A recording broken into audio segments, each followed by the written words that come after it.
Hello everyone. आप सब कैसे हैं? मैं उम्मीद करता हूं कि बहुत अच्छे होंगे और अपनी पढ़ाई को बहुत अच्छे से कर रहे हो। मैं Akash Kumar Bhadana ICT virtual classroom में आपका बहुत बहुत स्वागत करता हूं मेरे प्यारे बच्चों। जैसे आपको पता है मेरे प्यारे बच्चों, हमारी 8th क्लास है और 8th क्लास में देख रहे हैं हमारे अतीत थर्ड, और उसी में हम लोग चैप्टर नंबर जो है आपका 3 की हम लोग बेसिकली आपका बात करेंगे। और चैप्टर नंबर 3 जो है वो हमारे समक्ष है। और चैप्टर नंबर 3 में हम देखेंगे ग्रामीण क्षेत्र पर शासन चलाना। बेसिकली हम इसमें ये पढ़ेंगे कि जो ब्रिटिश ईस्ट इंडिया कंपनी है,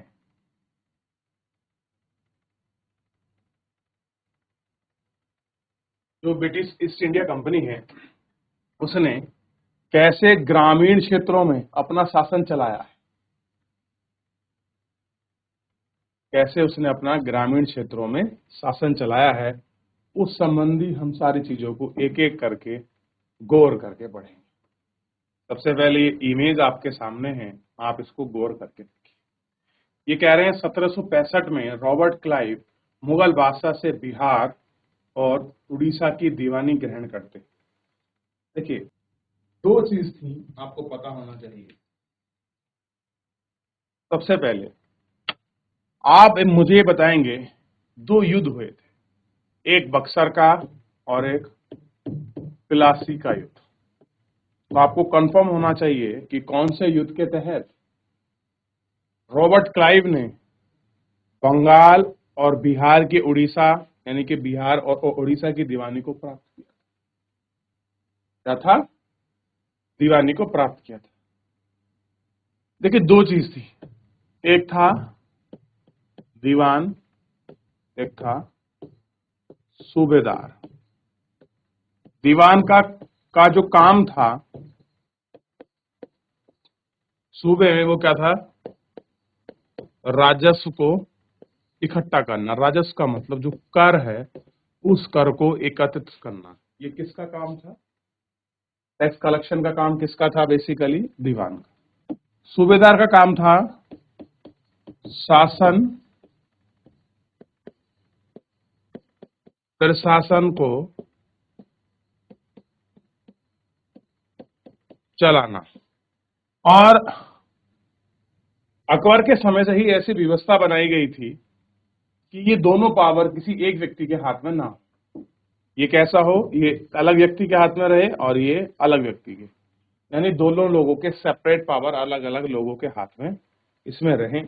ये चीज आपको बिल्कुल पूरी तरह से कंफर्म जो है होनी चाहिए। ठीक, अब होता क्या है कि अब इनको क्या मिली है? दीवानी। सूबेदार अब भी कौन है? मुगल बादशाह। ठीक, ध्यान रहेगा इतना।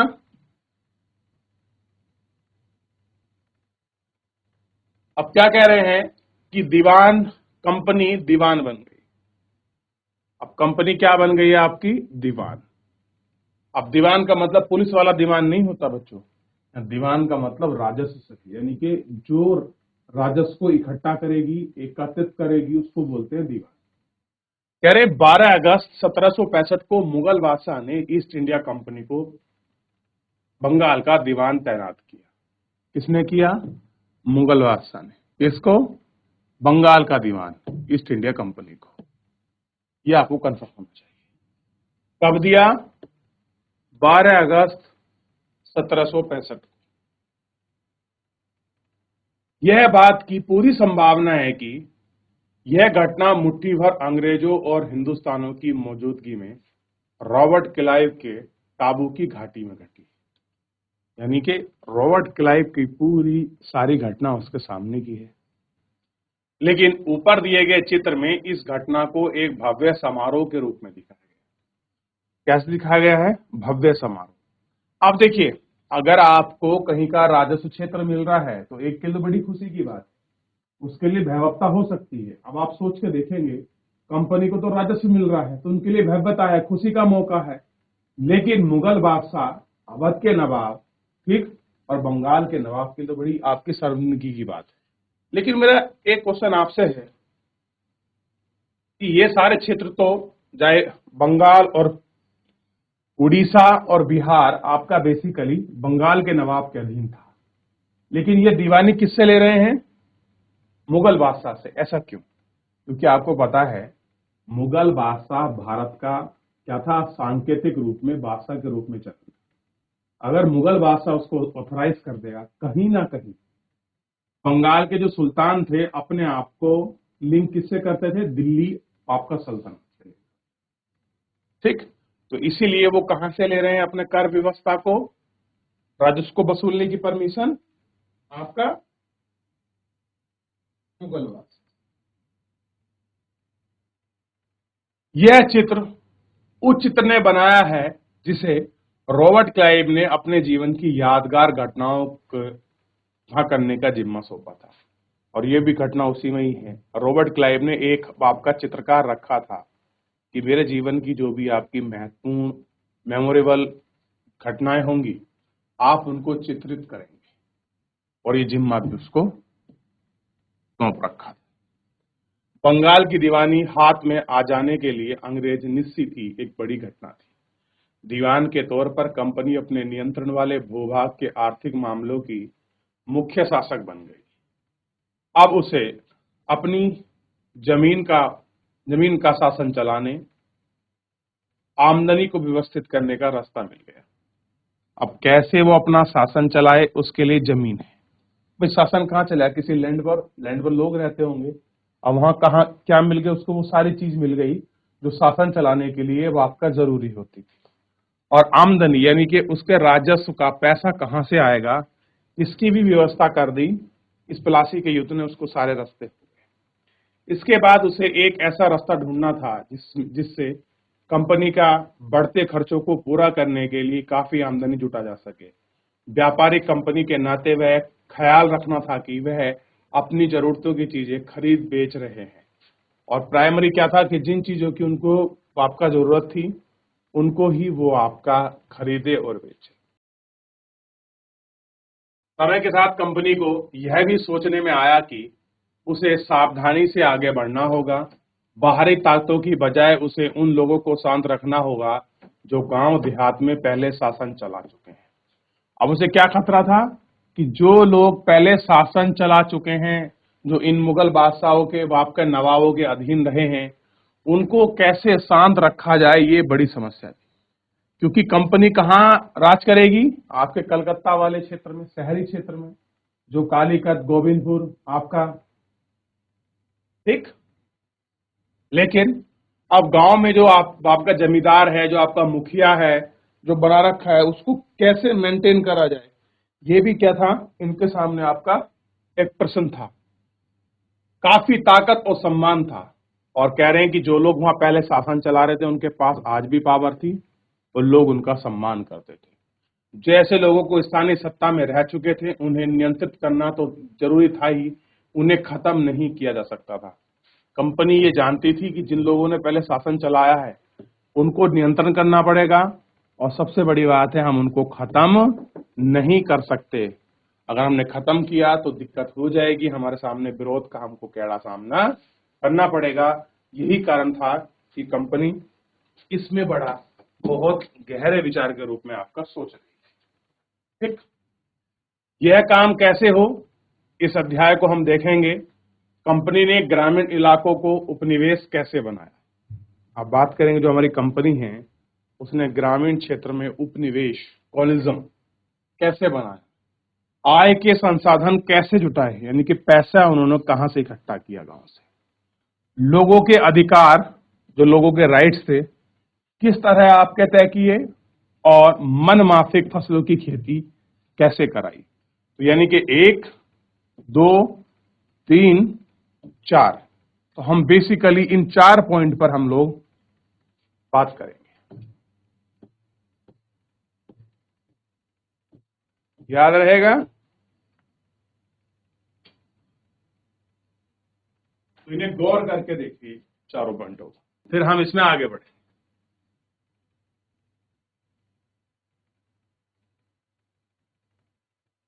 इनको देख लीजिए आप।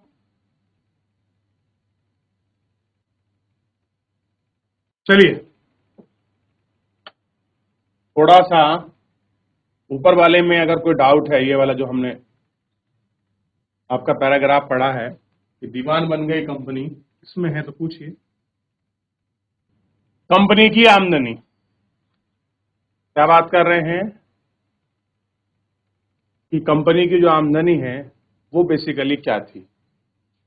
कंपनी धीमान तो बन गई थी, लेकिन अभी भी खुद को एक व्यापारी ही मानती थी।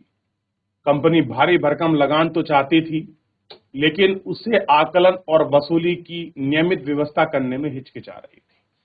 कि नियमित व्यवस्था क्या हो, कैसे उसका आकलन किया जाए, कैसे उसको वसूला जाए, कंपनी के सामने ये बड़ी समस्या। ठीक। और कंपनी ने उससे निजात पाने के लिए क्या किया, उसे यह कोशिश थी कि वह ज्यादा से ज्यादा आपका राजस्व हासिल कर सके। क्या कोशिश थी कि ज्यादा से ज्यादा जो आपका टैक्स है, जो राजस्व है, वो उसको मिले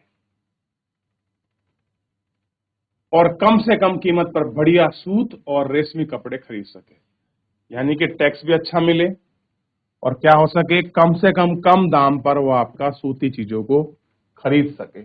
ऐसी उसकी कोशिश थी। इसी कारण 5 साल के भीतर बंगाल में कंपनी द्वारा खरीदी जाने वाली चीजों का कुल मूल्य दुगना हो चुका था।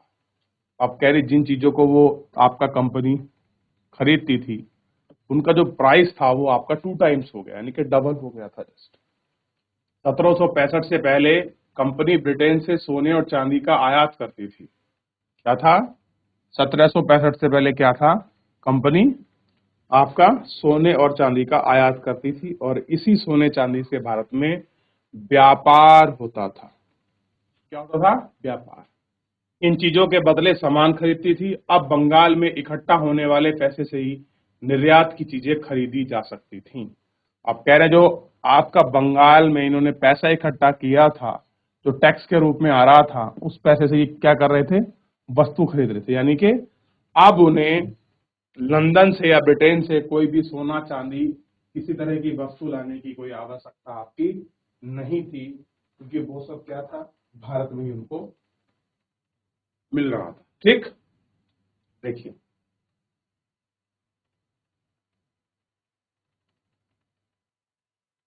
जल्द ही यह जाहिर हो गया कि बंगाल के अर्थव्यवस्था में एक गहरे संकट में फंसती जा रही।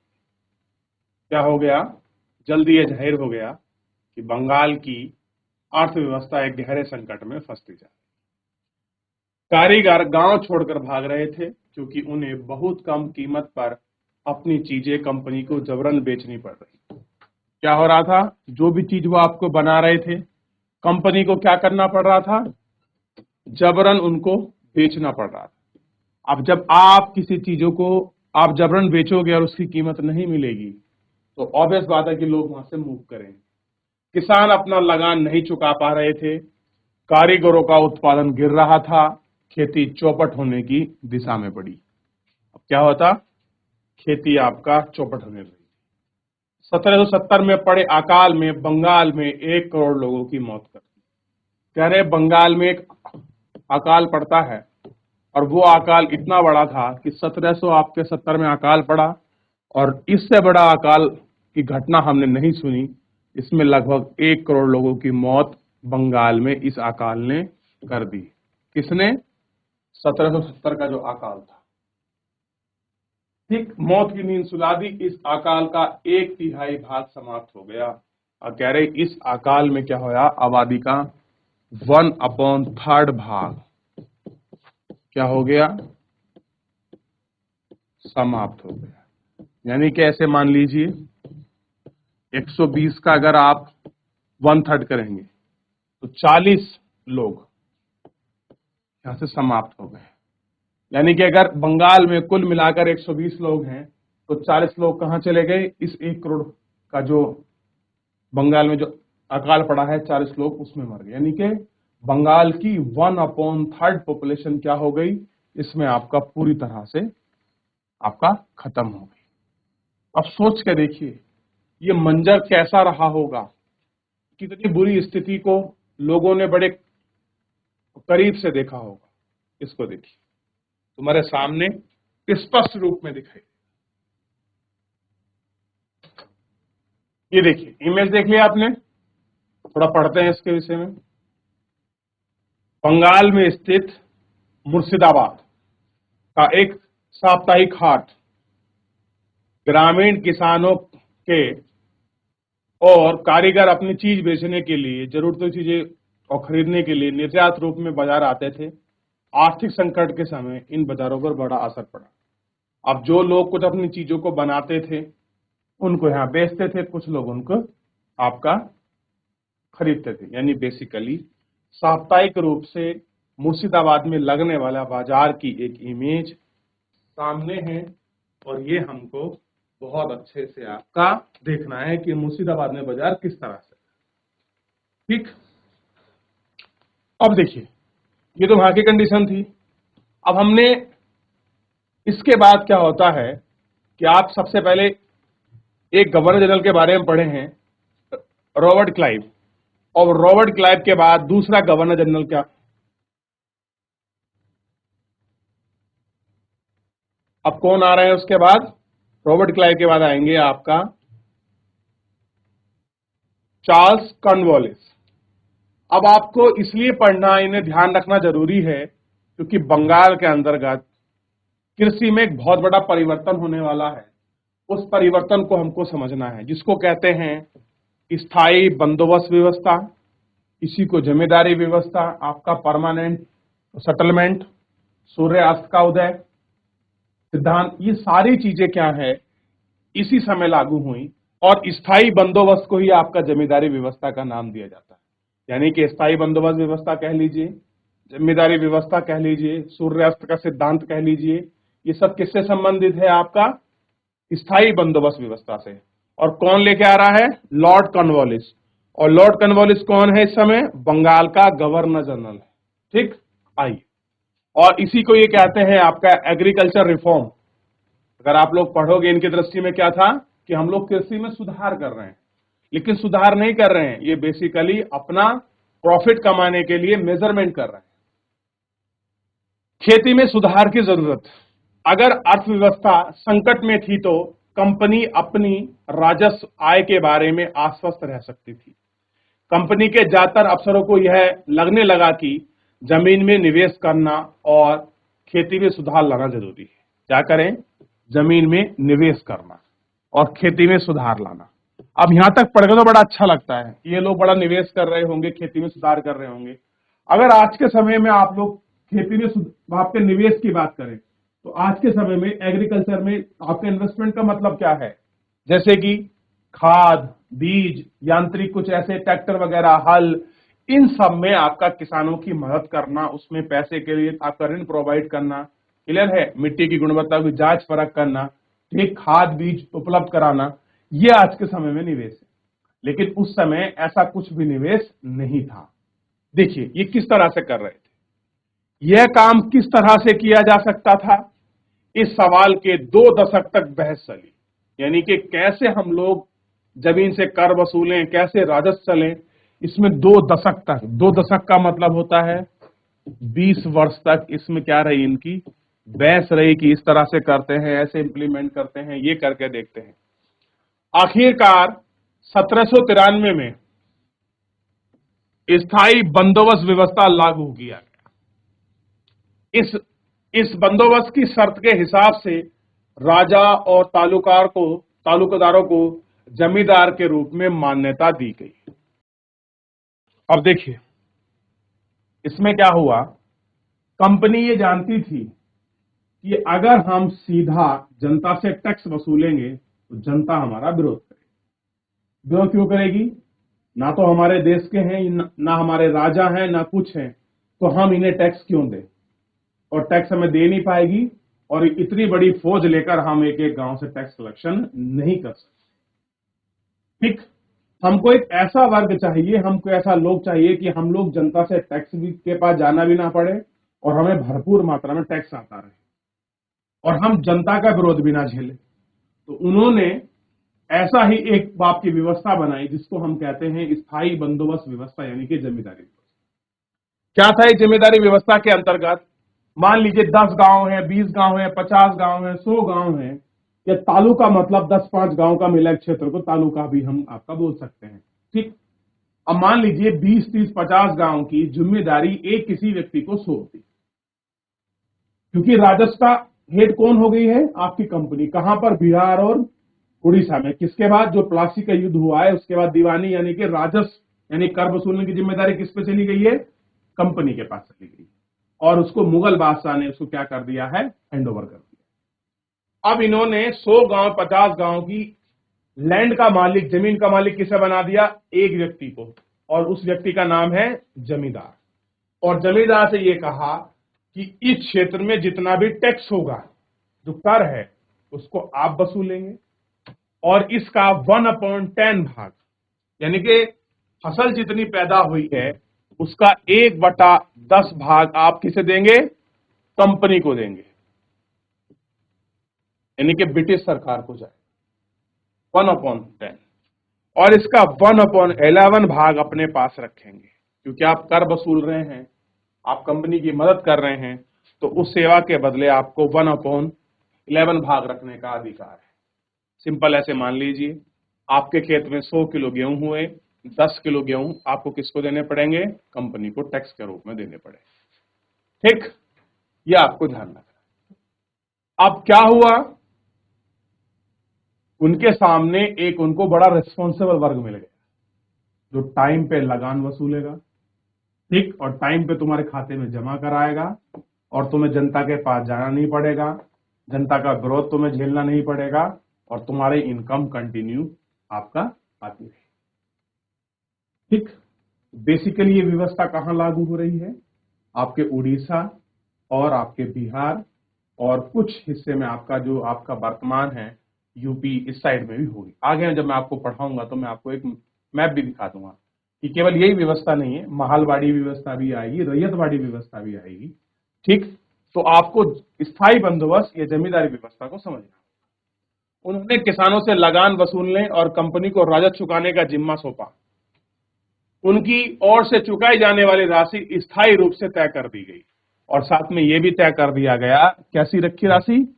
स्थायी रूप से। ध्यान रखिए कि आप चाहे तो कर वसूलो या मत वसूलो, हमें कोई मतलब नहीं, लेकिन आपको एक साल के अंदर इन 100 गांव का 50 गांव का इतना टैक्स आपको देना होगा। मान लीजिए 100 गांव का टैक्स है और उन्होंने कह दिया कि आपको 10 लाख रुपए आप कहीं से भी इकट्ठा करो, हमें मतलब नहीं है। जमींदार साहब, अगर आपको 100 गांव की जिम्मेदारी चाहिए तो 10 लाख रुपए राजस्व के रूप में हर साल हमको दो। अब बताइए सरकार ने कितना दिया है कि 1/11 भाग आप इसमें से ले लीजिए, लेकिन जमींदार पूरा इसका आपका शोषण करेंगे किसानों का। इसका मतलब यह था कि भविष्य में कभी भी इसमें इजाफा नहीं किया जाएगा। आप क्या सोच रहे हैं कि जितना कंपनी ने टैक्स फिक्स कर दिया कि हम आपसे इतना ही आपका कर लेंगे, उसमें कभी भी बढ़ोतरी होने वाली है नहीं। अंग्रेजों को लगता था कि इसमें उन्हें नियमित रूप से राजस्व मिलता रहेगा, जमींदारों को जमीन में सुधार करने के लिए खर्चे को प्रोत्साहन मिलेगा। उन्हें लगता था कि क्योंकि राज्य की ओर से राजस्व की मांग बढ़ाने वाला नहीं था, इसलिए जमींदार बढ़ते उत्पादन से फायदे से रहेंगे और क्या होगा कि जो आपका जमींदार है बढ़ते उत्पादन में वो भी आपका प्रॉफिट में रहेंगे। तो आप सोच के देखिए, इस तरह से उन्होंने क्या बनाई? एक व्यवस्था बनाई। और क्या नाम रखा उस व्यवस्था का? आपका स्थायी बंदोबस्त व्यवस्था, यानी कि परमानेंट सेटलमेंट। इसी को हम जमींदारी व्यवस्था भी कहते हैं। तो अगर कोई आपसे पूछ ले स्थायी बंदोबस्त व्यवस्था किस गवर्नर जनरल के बाप के समय में आई, तो आप क्या कहेंगे? Charles Cornwallis. किस समय में आई? 1793 में। कहां पर लागू की गई? तो बिहार और उड़ीसा में। ठीक, कर वसूलने का जिम्मा किसके पास था? तो आपको पता होना चाहिए कर वसूलने का जिम्मा जिम्मेदारों के पास था। तो यहां तक इतना आपने देख लिया होगा, पढ़ लिया होगा, समझ लिया होगा। अब आप मुझे बताइए, क्या ऐसी व्यवस्था के बारे में कभी आपने कहीं देखा, सुना या पढ़ा है? देखिए, आज तो नहीं, पिछले 2 दशक से जो है इस तरह की आपकी पिक्चर आना, मूवी फिल्म बनना बंद हो गई थी। लेकिन पहले ये अक्सर आपका देखते होंगे, एक बहुत बड़ा आपके जमींदार है, उसकी गांव में बड़ी अच्छी कोठी है, मकान है, कुछ उसके तो आपके लठैत आते थे, वो टैक्स वसूलते थे, कोई कर नहीं देता था तो उसकी गाय को, भैंस को, आपका जबरन सामान को ले जाते थे, नहीं तो उसकी जमीन को नीलाम कर देते। ठीक, ये सारा जो चीज थी इसी व्यवस्था के अंदर के हिस्से के पार्ट को दिखाया जाता था। क्लियर है? इतना आपने देख लिया। एक बार जितना हमने पढ़ा है मेरे प्यारे बच्चों सब देख लीजिए, किसी को डाउट कोई क्वेरी है आप मुझसे पूछ लीजिए।